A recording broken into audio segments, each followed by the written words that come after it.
متى نبدأ بالغسل ومتى يكون موعد الغسل الكلوي لمرضى العجز الكلوي المزمن؟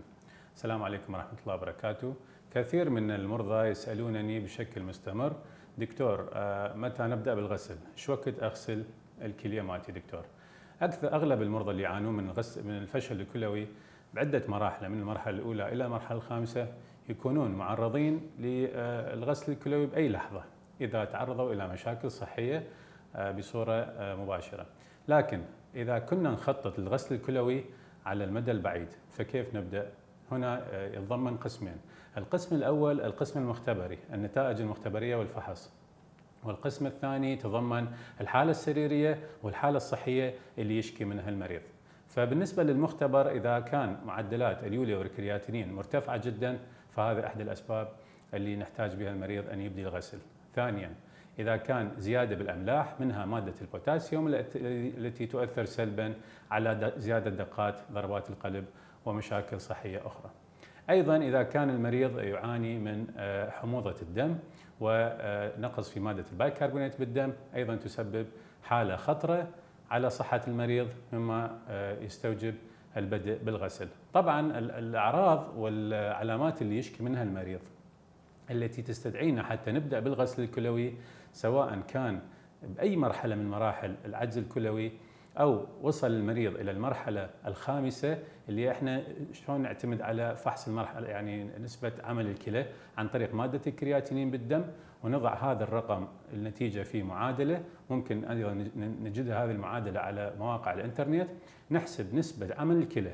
إذا طلع عندنا جوال 15% أو جوال 10% فيكون المريض بحاجة إلى غسل كلوي. الأعراض اللي ممكن يشكو منها المريض ويحتاج إلى أن يبدي بالغسل هي تكون اختناق وضيق بالتنفس مع تعب عام وإجهاد كامل، أيضا حدوث تورم بالقدم أو قلة التبول وكمية الإدرار يوميا، فقر الدم الذي يحتاج إلى نقل دم والذي لا يستجيب إلى العلاجات اللي يحتاجها المريض أثناء مراحل العجز الكلوي، فقدان الشهية أيضا، وقلة الوزن أيضا ممكن تكون أحد الأسباب الذي يحتاج المريض أن يبدي بالغسل. طبعا شلون نحضر المريض للغسل؟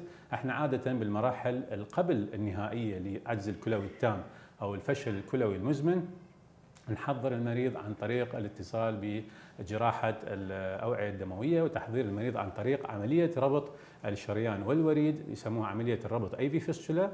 وهذه العملية توفر لنا مكان جيد لربط صوندات جهاز الغسل الدموي والغسل بصورة صحيحة. طبعا هذه العملية تحتاج أن حتى تكون كاملة العمل من بين 6 أسابيع إلى 8 أسابيع المريض يعمل رياضة بإيده على مود تنشط هذه المنطقة، ويحتاج إلى أن تكون كاملة وربطه على الجهاز ويعمل الغسل. طبعا الغسل المثالي أن يكون، احنا ممكن بعض المرضى يبدون غسل 1 إلى غسلتين بالأسبوع، ممكن أكو مرضى يحتاجون أكثر، فالغسل المثالي هو 3 غسلات في الأسبوع، وكل غسلة بحوالي 4 ساعات مستمرة للحصول على موازنة الأملاح وموازنة السوائل بالجسم بطريقة صحيحة.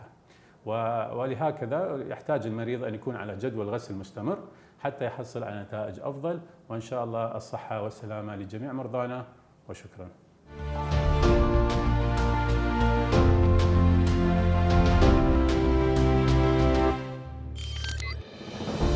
میهرەبانی دڵسۆزی و لێزانی